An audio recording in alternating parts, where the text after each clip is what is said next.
This channel does not promote any violent, harmful, or illegal activities. All content provided by this channel is meant for an educational purpose only. MDH chana masala এখন ছোলা হোক বা বরবটি দানা, সাদা চানা হোক বা কালো, সব রান্নাই হবে অসাধারণ। আজ ভারতের জন্য দিনটা অত্যন্ত গুরুত্বপূর্ণ, কারণ অপারেশন সিঁদুরের পর প্রথমবার কাশ্মীরের প্রধানমন্ত্রী নরেন্দ্র মোদী বিশ্বের উচ্চতম রেল ব্রিজ চেনাবের উদ্বোধন করলেন। প্রধানমন্ত্রী নরেন্দ্র মোদী চন্দ্রভাগা নদীর ওপর তৈরি করা হয়েছে বিশ্বের সর্বোচ্চ রেল সেতু চেনাব ব্রিজ, যার দৈর্ঘ্য 1.3 কিলোমিটার। এই ব্রিজ প্যারিসের আইফেল টাওয়ার তার চেয়েও বেশি উঁচু। এই সেতু তৈরিতে খরচ করা হয়েছে 1400 কোটি টাকা।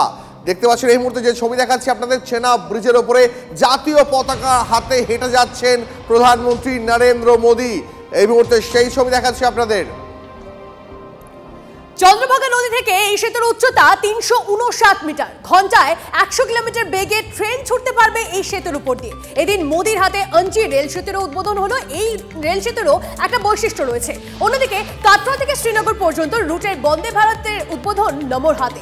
এবারে কাশ্মীর সফরে 46,000 কোটি টাকার প্রকল্পের উদ্বোধন করলেন প্রধানমন্ত্রী নরেন্দ্র মোদী। আর কিছুক্ষণের মধ্যেই কাটরা থেকে প্রধানমন্ত্রী নরেন্দ্র মোদী বক্তব্য রাখতে চলেছেন। আমাদের অবশ্যই সেই দিকে নজর থাকছে, অবশ্যই আমরা সরাসরি সেই বিষয়টা শোনাবো। তবে এই মুহূর্তে যে ছবি দেখছেন আপনারা, অপারেশন সিঁদুরের পর প্রথমবার নরেন্দ্র মোদী তিনি পৌঁছে গেছেন জম্মু কাশ্মীরে। তনিষ্ঠা, এটা অত্যন্ত গুরুত্বপূর্ণ, কারণ আমরা অপারেশন সিঁদুরের পর এই প্রথমবার একদিকে প্রধানমন্ত্রী নরেন্দ্র মোদী যখন কাশ্মীরে পৌঁছে গেলেন, চেনাব ব্রিজের উদ্বোধন করলেন, তার পাশাপাশি তিনি উদ্বোধন করলেন বন্দে ভারতের দুটি নতুন রুটের। আর এর সঙ্গে গোটা দেশের সঙ্গে জুড়ে গেল কাশ্মীর। এটাও একটা অভাবনীয় ঘটনা। এবং প্রধানমন্ত্রী নরেন্দ্র মোদীকে আজ আমরা দেখতে পেলাম তিনি এই নতুন বন্দে ভারত এক্সপ্রেসে চেপে পড়ুয়াদের সঙ্গে কথা বললেন। সেখানে পড়ুয়াদের কাছ থেকে তিনি জানতে চেয়েছেন যে পড়ুয়ারা কিভাবে ইন্সপায়ার হয়। প্রধানমন্ত্রী নরেন্দ্র মোদী, তাকে আমরা বারবারই দেখেছি তিনি পড়ুয়াদের সঙ্গে, কিশোরদের সঙ্গে, যুব সম্প্রদায়ের সঙ্গে কথা বলতে ভালোবাসেন। তাদের কাছ থেকে তিনি জানতে চান সব সময় যে আরো কিভাবে সরকারের নানা কাজ, নানা খুঁটিনাটি জিনিসকে আরো উন্নত করা যায়। এই মুহূর্তে আমাদের সঙ্গে নয়াদিল্লি থেকে আমাদের প্রতিনিধি জ্যোতির্ময় কর্মকার রয়েছেন, সরাসরি চলে যাবো জ্যোতির্ময়ের কাছে। জ্যোতির্ময়, অপারেশন সিঁদুরের পর আজ প্রধানমন্ত্রী নরেন্দ্র মোদী কাশ্মীরের মাটিতে দাঁড়িয়ে আর খানিকক্ষণের মধ্যেই বক্তব্য পেশ করবেন। কি মনে হয় এই বক্তব্যে কি কি দিক উঠে আসবে বলে আজকে মনে করা হচ্ছে?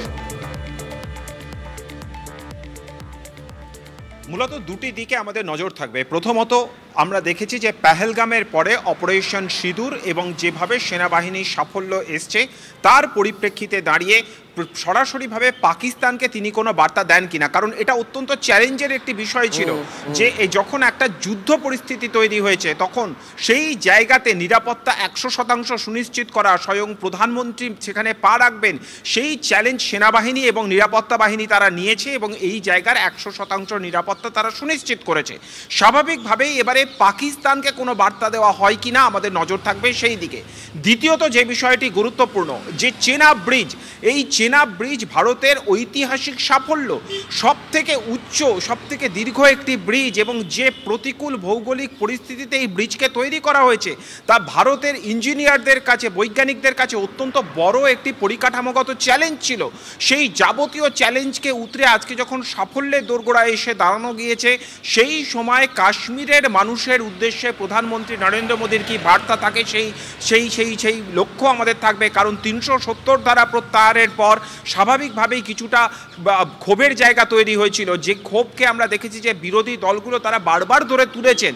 সেই জায়গায় দাঁড়িয়ে সরকারের বক্তব্য ছিল যে কাশ্মীরের উন্নয়নকে দেশের উন্নয়নের সঙ্গে সমান্তরাল খাতে নিয়ে যাওয়াই মূল লক্ষ্য। এবং যে ব্রিজ আজকে উদ্বোধন হলো, সামগ্রিকভাবে কাশ্মীরের মানুষের জীবনযাত্রার মানকে যাতে আরও উন্নত করা যায়, জীবনযাপনের মানকে যাতে আরও উন্নত করা যায়, সেই লক্ষ্যেই কাশ্মীরের সামগ্রিক পরিকাঠামোগত উন্নয়নের যে প্রতিশ্রুতি এর আগে সরকার দিয়েছে সেই লক্ষ্য সাধনেই প্রত্যেকটা পদক্ষেপ করা হয়েছে বলে কিন্তু বারবার ধরে সরকারের তরফ থেকে দাবি করা হচ্ছে। এবার স্বয়ং প্রধানমন্ত্রী নরেন্দ্র মোদী কি বলছেন সেদিকে আমাদের লক্ষ্য থাকবে। এর পাশাপাশি একেবারে মেইনল্যান্ড থেকে, অর্থাৎ একেবারে যদি আমরা মনে করি যে দিল্লি থেকে শুরু করে বা দেশের অন্য প্রান্ত থেকে কাশ্মীরের অভ্যন্তর পর্যন্ত পৌঁছে যাওয়া এই চেনাব ব্রিজের ওপর দিয়ে সেই পথও কিন্তু একেবারে সুগম হয়ে গেল, বারামুলা পর্যন্ত পৌঁছে যাওয়া যাবে। স্বাভাবিকভাবেই সাধারণ মানুষের আবার যাতে তারা কাশ্মীরে ফিরতে পারেন, দেশবাসীর উদ্দেশ্যে কি বার্তা প্রধানমন্ত্রী দেন, আমাদের নজর থাকবে সেদিকে। অবশ্যই জ্যোতির্ময়, আমাদের সঙ্গে থাকো। একেবারে আমরা সেই ছবিটা দেখাচ্ছি অপারেশন সিঁদুরের পর প্রধানমন্ত্রী নরেন্দ্র মোদী তিনি এই মুহূর্তে কাশ্মীরে রয়েছেন। যে ছবি আপনাদেরকে দেখাচ্ছি, একদিকে দেখুন কাটরা স্টেডিয়ামে, সেখানে সবাই অপেক্ষা করছেন কখন প্রধানমন্ত্রী নরেন্দ্র মোদী তিনি বক্তব্য রাখবেন। আর কিছুক্ষণের মধ্যেই প্রধানমন্ত্রী নরেন্দ্র মোদী তিনি সেখানে বক্তব্য রাখবেন। একদিকে যখন সেই ছবিটা দেখাচ্ছি আপনাদেরকে, অপরদিকে দেখুন প্রধানমন্ত্রী আজ যখন তিনি পৌঁছে গিয়েছিলেন সেই চেনাব সেতুর ওপর, সেখানে পৌঁছে দেশের জাতীয় পতাকা হাতে তিনি বেশ খানিকটা কিন্তু সেখানে হাঁটেন এবং সেই ছবিও আপনাদেরকে দেখাচ্ছি লাগাতার। এবং অপারেশন সিঁদুর, পেহেলগাঁও কাণ্ড, তারপরে প্রধানমন্ত্রী নরেন্দ্র মোদীর এই কাশ্মীর সফরের দিকে কিন্তু প্রত্যেকের নজর রয়েছে। মূলত এই যে কাশ্মীরে উন্নয়ন, সেই বিষয়টিকেই প্রধানমন্ত্রী নরেন্দ্র মোদী তিনি কিন্তু পুরো বিশ্বের সামনে নিয়ে আসার একটা চেষ্টা করেছেন। কেননা পেহেলগাঁও কাণ্ড, সেই পেহেলগাঁও কাণ্ডে আমরা দেখেছিলাম রক্তাক্ত হয়েছিল ভূস্বর্গ এবং তারপরে কিন্তু একাধিক বিষয় হয়েছিল, একাধিক প্রশ্ন উঠেছিল। সেক্ষেত্রে দাঁড়িয়ে প্রধানমন্ত্রী নরেন্দ্র মোদী আজকে যখন তিনি এখানে পৌঁছে গিয়েছেন, এই যে উন্নয়নের বার্তা, সেই বার্তাটাই তিনি কোথাও গিয়ে ছড়িয়ে দেওয়ার একটা চেষ্টা করেছেন। আপনাদেরকে বিভিন্ন সময়ের ছবি দেখাচ্ছি, আর এই মুহূর্তে যে ছবি আপনারা দেখতে পাচ্ছেন সেখানে কাটরা থেকে সরাসরি যে ছবি দেখাচ্ছি কাটরা স্টেডিয়ামে, সেখানে প্রত্যেকেই অপেক্ষা করছেন প্রধানমন্ত্রী নরেন্দ্র মোদী আজকে তিনি কাশ্মীরে দাঁড়িয়ে ঠিক কি বার্তা দেন। কেননা এই কাশ্মীর কিছুদিন আগেই রক্তাক্ত হয়েছিল সন্ত্রাসবাদীদের হামলায়, তারপর অপারেশন সিঁদুর দেখেছে গোটা বিশ্ব, তারপরে এই কাশ্মীরের মাটিতে দাঁড়িয়ে প্রধানমন্ত্রী নরেন্দ্র মোদী কি বার্তা দেন সেদিকেই নজর।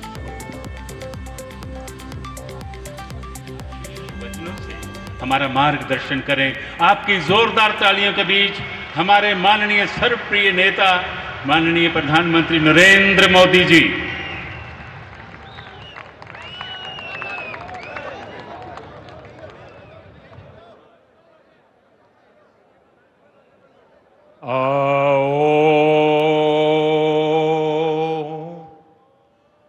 माता वैष्णो देवी दे चरणे च मत्था टेकना। जय माता दी। जम्मू कश्मीर के लेफ्टिनेंट गवर्नर मनोज सिन्हा जी, मुख्यमंत्री उमर अब्दुल्ला जी, केंद्रीय मंत्रिमंडल के मेरे सहयोगी Ashwini Vaishnaw ji, Jitendra Singh, V Somanna ji, deputy CM Surendra Kumar ji, Jammu Kashmir विधानसभा में नेता विपक्ष सुनील जी, संसद में मेरे साथी जुगल किशोर जी, अन्य जनप्रतिनिधिगण और मेरे प्यारे भाई और बहनों,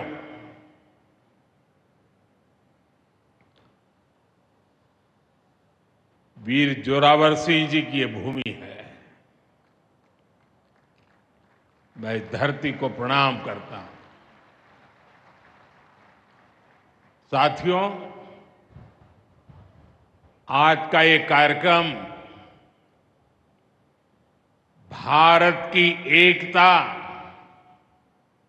और भारत की इच्छा शक्ति का विराट उत्सव है।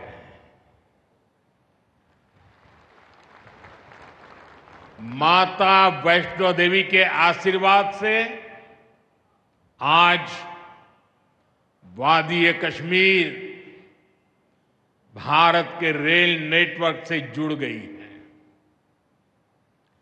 मां भारती का वर्णन करते हुए हम श्रद्धा भाव से कहते आए हैं, कश्मीर से कन्याकुमारी। ये अब रेलवे नेटवर्क के लिए भी हकीकत बन गया है। उधमपुर, श्रीनगर, बारामूला, ये रेल लाइन प्रोजेक्ट ये सिर्फ नाम नहीं है, ये जम्मू कश्मीर के नए सामर्थ्य की पहचान है। भारत के नए सामर्थ्य का जयघोष है। थोड़ी देर पहले मुझे चिनाब ब्रिज और अंजी ब्रिज का लोकार्पण करने का अवसर मिला है। आज ही 2 नई वंदे भारत ट्रेनें जम्मू कश्मीर को मिली है। यहां जम्मू में नए मेडिकल कॉलेज का शिलान्यास हुआ है। 46,000 करोड़ रुपए के प्रोजेक्ट्स जम्मू और कश्मीर के विकास को नई गति देंगे। मैं आप सभी लोगों को विकास के नए दौर के लिए बहुत बहुत बधाई देता हूं। साथियों, जम्मू कश्मीर की अनेक पीढ़ियां रेल कनेक्टिविटी का सपना देखते देखते गुजर गई। मैं कल सीएम उमर अब्दुल्ला जी का एक बयान देख रहा था और अभी भाषण में भी बताया। वो भी बोले थे कि जब वो 7वीं 8वीं में पढ़ते थे तब से इस प्रोजेक्ट को पूरा होने का इंतजार कर रहे थे। आज जम्मू कश्मीर के लाखों लोगों का सपना पूरा हुआ है। और ये भी हकीकत है, जितने अच्छे काम है ना वो मेरे लिए ही बाकी रहे हैं। साथियों, ये हमारी सरकार का सौभाग्य है कि इस प्रोजेक्ट ने हमारे कार्यकाल में गति पकड़ी और हमने इसे पूरा करके दिखाया। बीच में कोविड के कालखंड के कारण भी अनेक मुसीबतें आई, लेकिन हम डटे रहे। साथियों, रास्ते में आने जाने की मुश्किलें, मौसम की परेशानी, लगातार पहाड़ों से गिरते पत्थर, ये प्रोजेक्ट पूरा करना मुश्किल था, चुनौतीपूर्ण था। लेकिन हमारी सरकार ने चुनौती को ही चुनौती देने का रास्ता चुना है। आज जम्मू कश्मीर में बन रहे अनेकों ऑल वेदर इंफ्रास्ट्रक्चर प्रोजेक्ट इसका उदाहरण है। कुछ महीने पहले ही सोनमर्ग टनल शुरू हुई है। अभी कुछ देर पहले ही मैं चिनाब और अंजी ब्रिज से होकर आपके बीच आया हूं। इन पुलों पर चलते हुए मैंने भारत के बुलंद इरादों को, हमारे इंजीनियर्स, हमारे श्रमिकों के हुनर और हौसले को जिया है। चिनाब ब्रिज दुनिया का सबसे ऊंचा रेलवे आर्च ब्रिज है। लोग फ्रांस में, पेरिस में एफिल टावर देखने के लिए जाते हैं। और ये ब्रिज एफिल टावर से भी बहुत ऊंचा है। अब लोग चिनाब ब्रिज के जरिए कश्मीर देखने तो जाएंगे ही, ये ब्रिज भी अपने आप में एक आकर्षक टूरिस्ट डेस्टिनेशन बनेगा। सब लोग सेल्फी पॉइंट पर जाकर के सेल्फी निकालेंगे। हमारा अंजी ब्रिज भी इंजीनियरिंग का बेहतरीन नमूना है। ये भारत का पहला केबल सपोर्टेड रेलवे ब्रिज है। ये दोनों ब्रिज सिर्फ ईंट, सीमेंट, स्टील और लोहे के ढांचे नहीं हैं।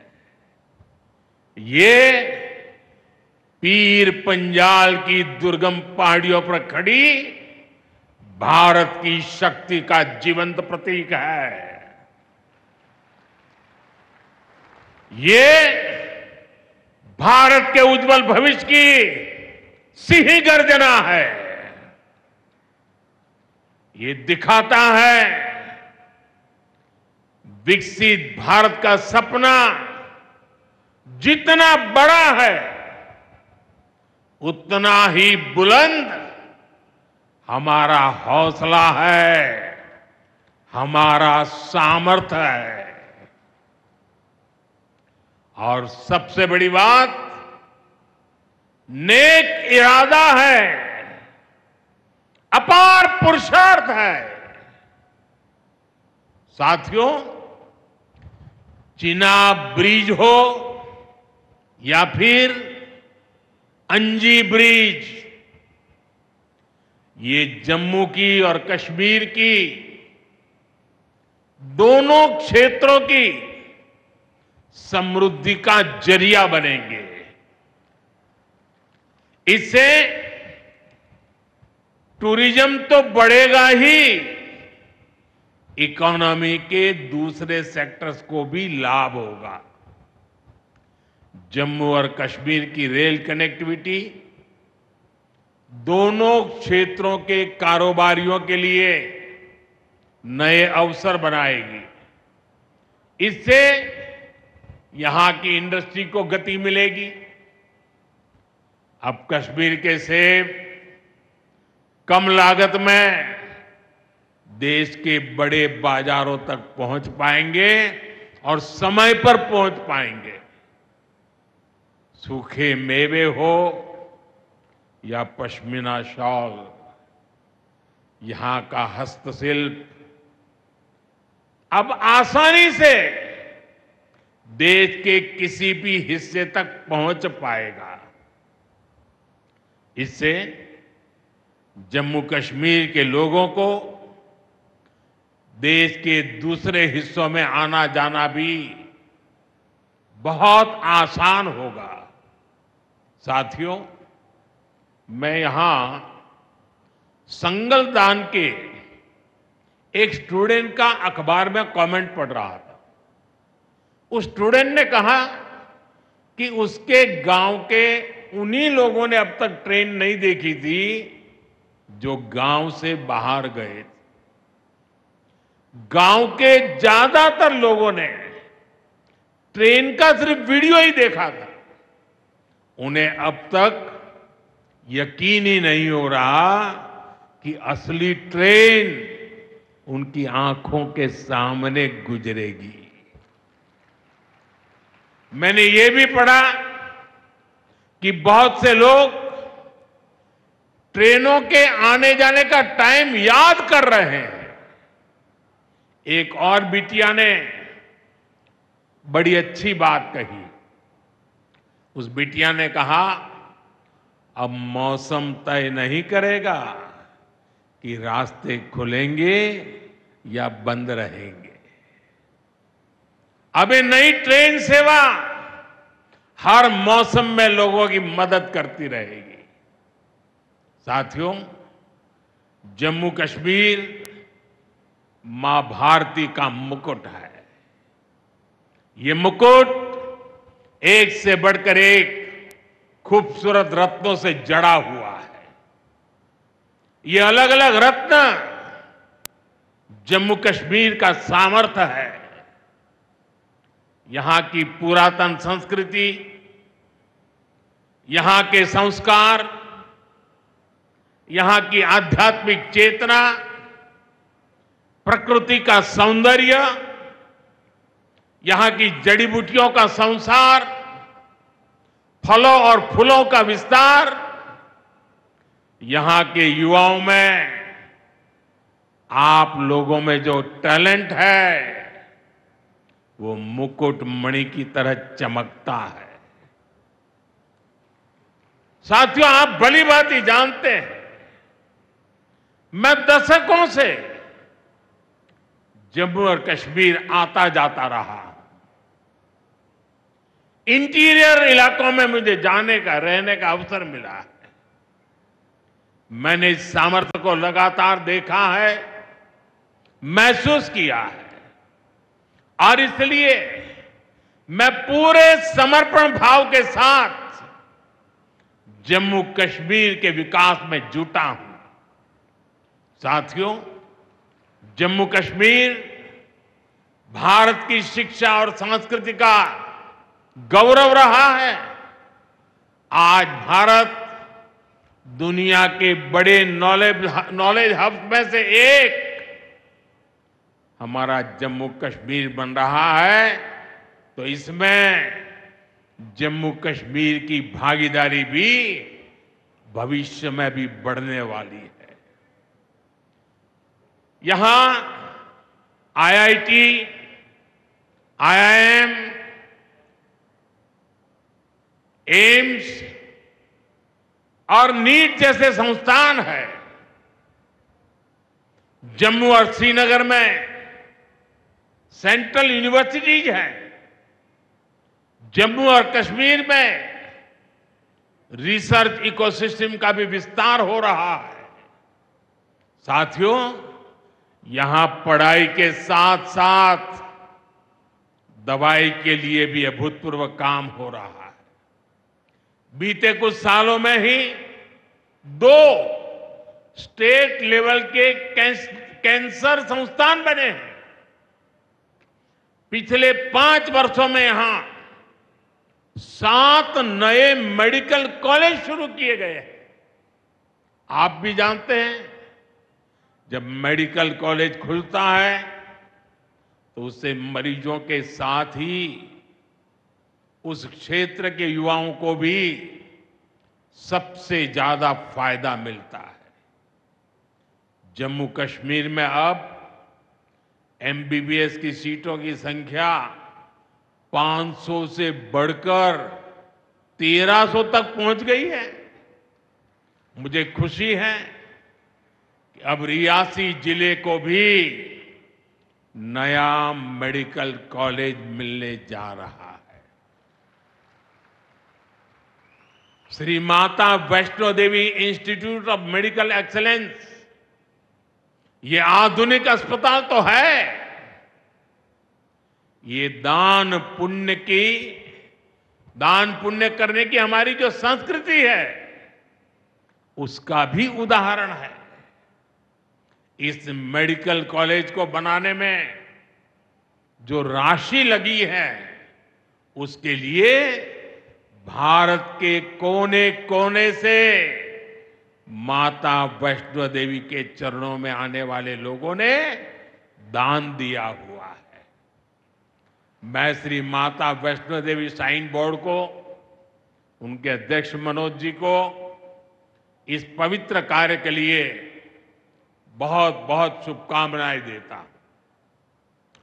इस अस्पताल की क्षमता भी 300 बेड से बढ़कर 500 बेड की जा रही है। कटरा में माता वैष्णो देवी के दर्शन करने आने वाले लोगों को भी इससे बहुत सहूलियत रहने वाली है।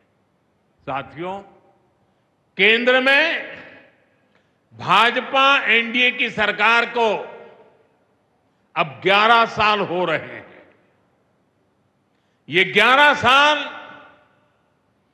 गरीब कल्याण के नाम समर्पित रहे हैं।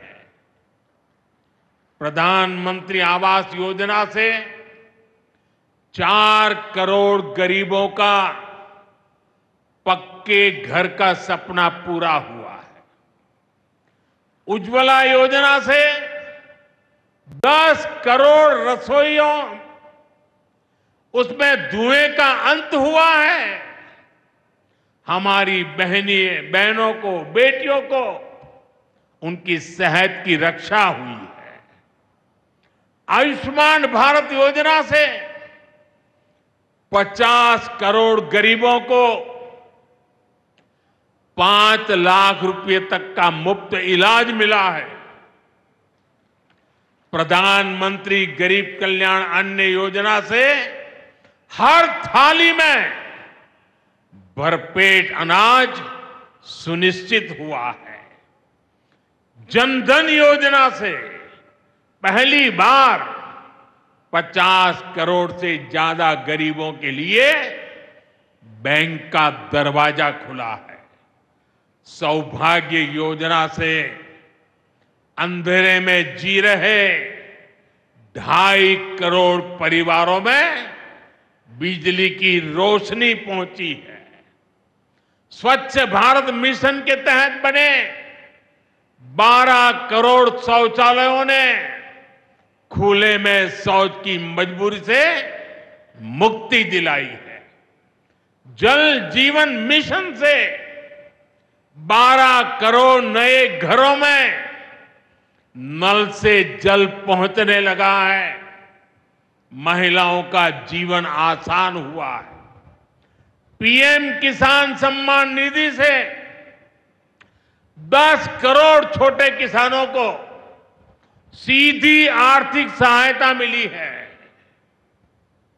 साथियों, सरकार के ऐसे अनेक प्रयासों से पिछले 11 साल में 25 करोड़ से ज्यादा गरीबों ने गरीबी को, हमारे ही गरीब भाई बहनों ने गरीबी के खिलाफ जंग लड़ा और 25 करोड़ गरीब गरीबी को परास्त कर करके, विजयी होकर के गरीबी से बाहर निकले हैं। अब वो नए मध्यम वर्ग का हिस्सा बने हैं। जो लोग अपने आप को समाज व्यवस्था के एक्सपर्ट मानते हैं, बड़े खेरखा मानते हैं, जो लोग अगड़े पिछड़े की राजनीति में डूबे रहते हैं, जो लोग दलितों के नाम पर राजनीतिक रोटियां सेकते रहे हैं, जरा जिन योजनाओं का मैंने सिर्फ उल्लेख किया है उसकी तरफ नजर कर लीजिए। कौन लोग हैं जिनको ये सुविधाएं मिली हैं? वो कौन लोग हैं जो आजादी के 7 दशक तक इन प्राथमिक सुविधाओं से वंचित रहे थे? ये मेरे दलित भाई बहन है, ये मेरे आदिवासी भाई बहन है, ये मेरे पिछड़े भाई बहन है, ये पहाड़ों पर गुजारा करने वाले, ये जंगलों में बसने वाले, झुग्गी झोपड़ी में जिंदगी पूरी करने वाले, ये वो परिवार है जिनके लिए मोदी ने अपने 11 साल खपा दिए हैं।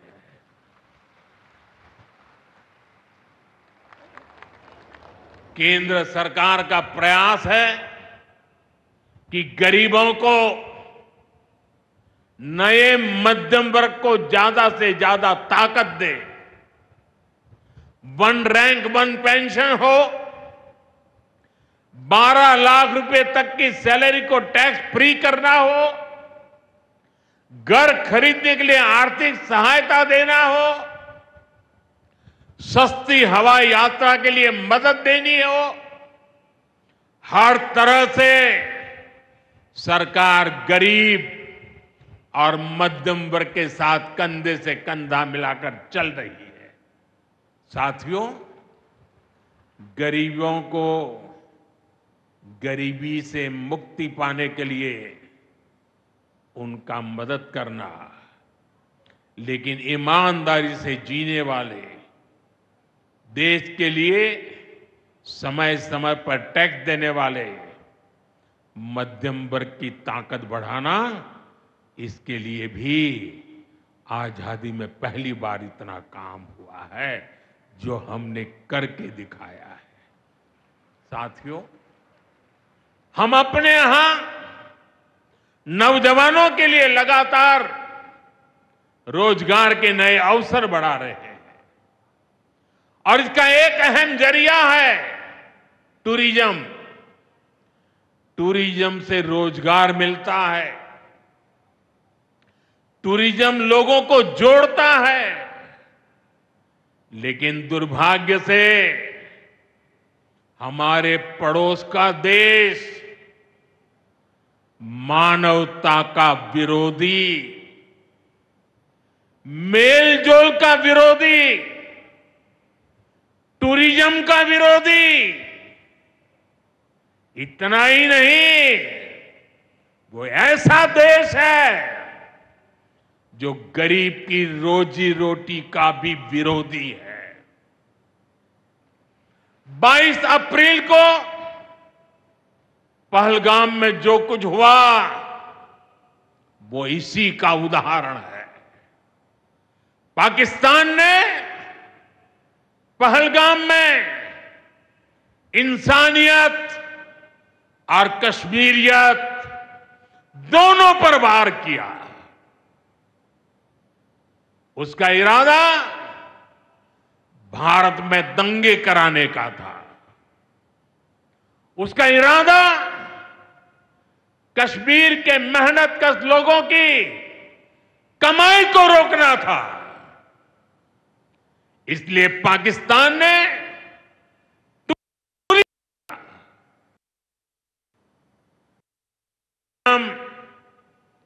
बीते 4-5 साल में लगातार बढ़ रहा था। हर साल यहां रिकॉर्ड संख्या में टूरिस्ट आ रहे थे। जिस टूरिज्म से जम्मू कश्मीर के गरीबों के घर चलते हैं, उसको पाकिस्तान ने निशाना बनाया। कोई घोड़े चलाने वाला, कोई पोर्टर, कोई गाइड, कोई गेस्ट हाउस वाला, कोई दुकान ढाबा चलाने वाला,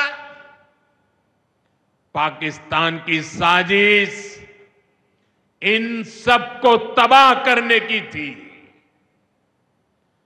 आतंकियों को चुनौती देने वाला नौजवान आदिल,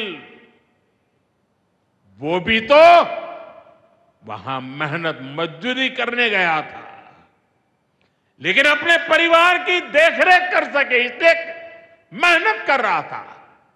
आतंकियों ने उस आदिल को भी मार दिया। साथियों, पाकिस्तान की साजिश के खिलाफ जिस प्रकार जम्मू कश्मीर के लोग उठ खड़े हुए हैं, जम्मू कश्मीर के अवाम ने इस बार जो ताकत दिखाई है, ये सिर्फ पाकिस्तान नहीं, दुनिया भर की आतंकवादी मानसिकता को जम्मू कश्मीर के लोगों ने कड़ा संदेश दिया है। जम्मू कश्मीर का नौजवान अब आतंकवाद को मुंह तोड़ जवाब देने का मन बना चुका है। ये वो आतंकवाद है जिसने घाटी में स्कूल जलाए, और सिर्फ स्कूल यानी इमारत नहीं जलाई थी, 2-2 पीढ़ी का भविष्य जला दिया था, अस्पताल तबाह किए, जिसने कई पीढ़ियों को बर्बाद किया। यहां जनता अपनी पसंद के नुमाइंदे चुन सके, यहां चुनाव हो सके, ये भी आतंकवाद के चलते बड़ी चुनौती बन गया था।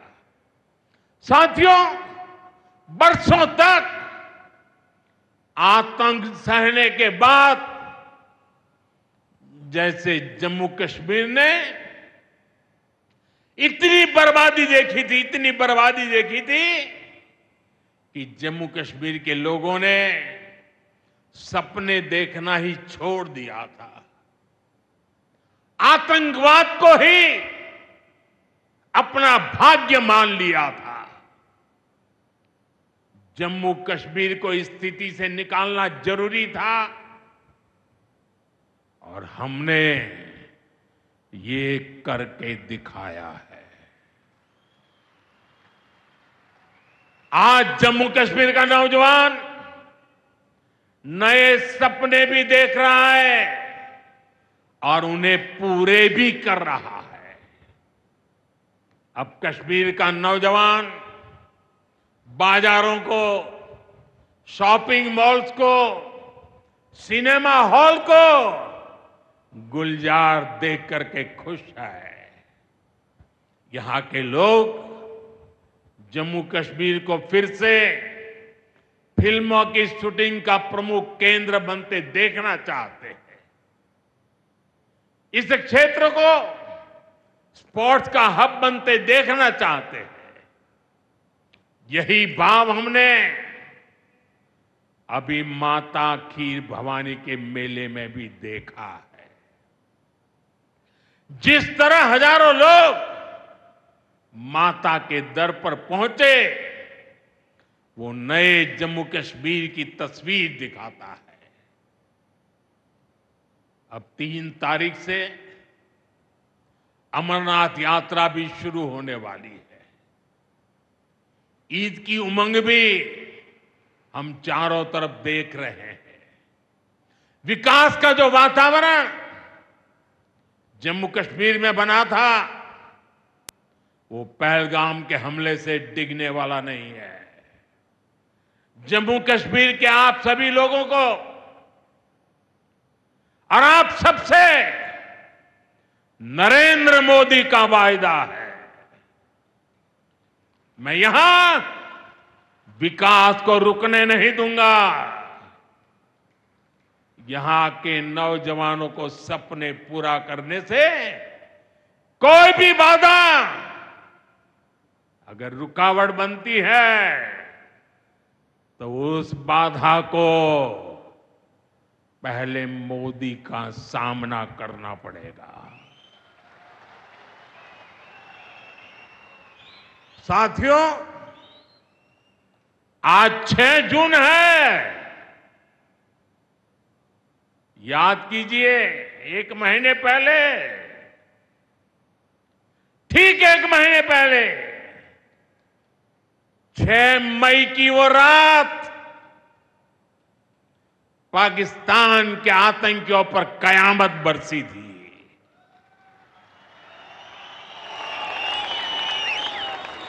अब पाकिस्तान कभी भी ऑपरेशन सिंदूर का नाम सुनेगा तो उसे अपनी शर्मनाक शिकस्त याद आएगी। पाकिस्तानी फौज और आतंकियों ने कभी सोचा नहीं था कि भारत पाकिस्तान में सैकड़ों किलोमीटर अंदर जाकर के आतंकवादियों पर इस तरह वार करेगा। बरसों की मेहनत से उन्होंने आतंक की जो इमारतें बनाई थी वो कुछ ही मिनटों में खंडहर में बदल गई है। और ये देख पाकिस्तान बुरी तरह बौखला गया था और उसने अपना गुस्सा जम्मू के, पूंछ के दूसरे जिलों के लोगों के पर भी निकाला। पूरी दुनिया ने देखा कि पाकिस्तान ने कैसे यहां घर उजाड़े, बच्चों पर गोले फेंके, स्कूल अस्पताल तबाह किए, मंदिर, मस्जिद, गुरुद्वारों पर शेलिंग की। आपने जिस तरह पाकिस्तान के हमलों का मुकाबला किया वो हर देशवासी ने देखा है। इसलिए अपने परिवारजनों ने उनके साथ हर देशवासी पूरी शक्ति से खड़ा है। साथियों, जिन लोगों की क्रॉस बॉर्डर फायरिंग में मृत्यु हुई है उनके परिवार के सदस्य को कुछ दिन पहले ही नियुक्ति पत्र सौंपे गए हैं। शेलिंग से प्रभावित 2000 से ज्यादा परिवारों की तकलीफ भी हमारी अपनी तकलीफ है। इन परिवारों को शेलिंग के बाद अपने घर की मरम्मत के लिए आर्थिक मदद दी गई थी। अब केंद्र सरकार ने ये तय किया है कि इस मदद को और बढ़ाया जाए।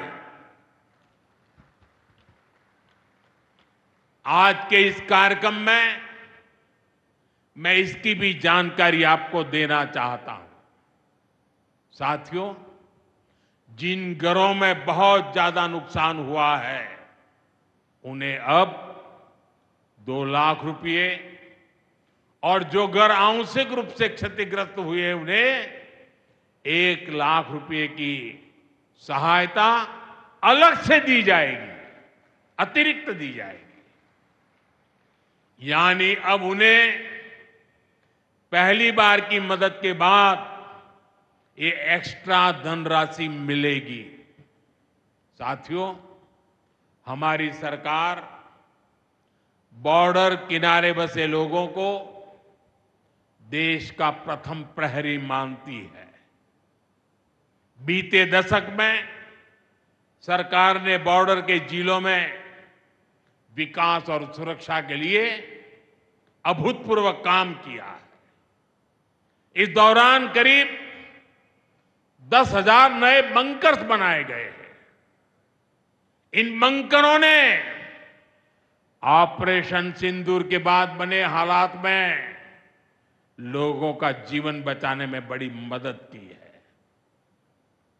मुझे बताते हुए खुशी है कि जम्मू और कश्मीर डिवीजन के लिए 2 बॉर्डर बटालियन बनाई गई है।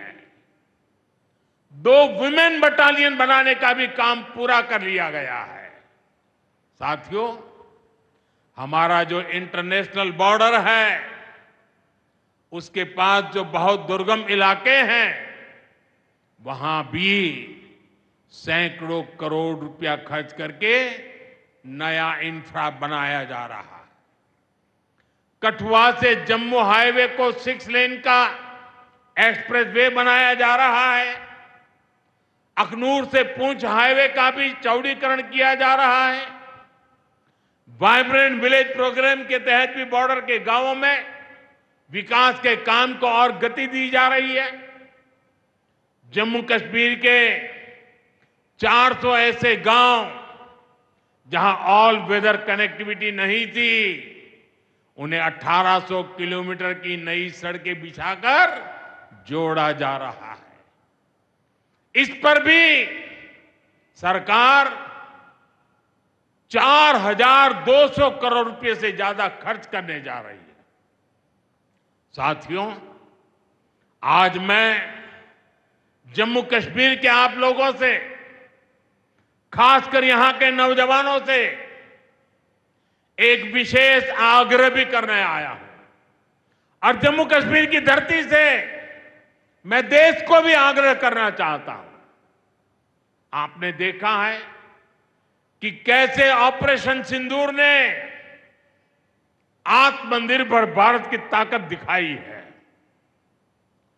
आज दुनिया भारत के डिफेंस इकोसिस्टम की चर्चा कर रही है और इसके पीछे एक ही कारण है, हमारी सेनाओं का मेक इन इंडिया पर भरोसा। सेनाओं ने जो कर दिखाया, अब वही हर भारतवासी को दोहराना है। इस साल के बजट में हमने मिशन मैन्युफैक्चरिंग की घोषणा की है। इस मिशन के तहत सरकार मैन्युफैक्चरिंग को नई उड़ान देने का काम कर रही है। मैं जम्मू कश्मीर के युवाओं से कहूंगा, आइए इस मिशन का हिस्सा बनिए। देश को आपकी आधुनिक सोच चाहिए, देश को आपके इनोवेशन की जरूरत है। आपके आइडिया, आपकी स्किल भारत की सुरक्षा को, भारत की अर्थव्यवस्था को नई ऊंचाई देंगे। पिछले 10 वर्षों में भारत एक बड़ा डिफेंस एक्सपोर्टर बना है। अब हमारा लक्ष्य है दुनिया के टॉप डिफेंस एक्सपोर्टर्स में भारत का नाम भी शामिल हो। इस लक्ष्य की ओर हम जितना तेजी से बढ़ेंगे, उतनी ही तेजी से भारत में रोजगार के लाखों नए अवसर पैदा होंगे। साथियों, हमें एक और संकल्प लेना है। जो सामान भारत में बना हो, जिसमें हमारे देशवासियों का पसीना लगा हो, हम सबसे पहले उसे ही खरीदें। और यही राष्ट्रभक्ति है, यही राष्ट्र की सेवा है। सीमा पर हमें हमारी सेनाओं का मान बढ़ाना है और बाजार में हमें मेड इन इंडिया का गौरव बढ़ाना है। साथियों, एक सुनहरा और उज्जवल भविष्य जम्मू कश्मीर का इंतजार कर रहा है। केंद्र सरकार और यहां की सरकार मिलकर विकास के कार्यों में जुटे हैं, एक दूसरे को सहयोग कर रहे हैं। शांति और खुशहाली के जिस रास्ते पर हम आगे बढ़ रहे हैं, हमें उसे लगातार मजबूत करना है।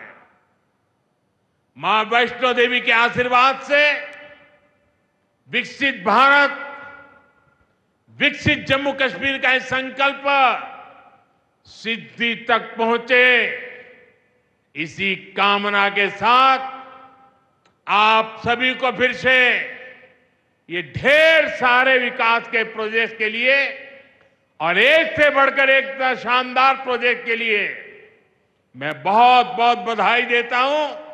दोनों मुट्ठी बंद करके पूरी ताकत से मेरे साथ बोलिए, भारत माता की। आवाज हिंदुस्तान के हर कोने में गूंजनी चाहिए। भारत माता की, भारत माता की, भारत माता की, भारत माता की। बहुत बहुत धन्यवाद।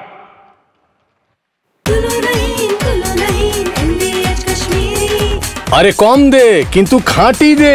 MDH কাশ্মীরি লাল লঙ্কার গুঁড়ো। MDH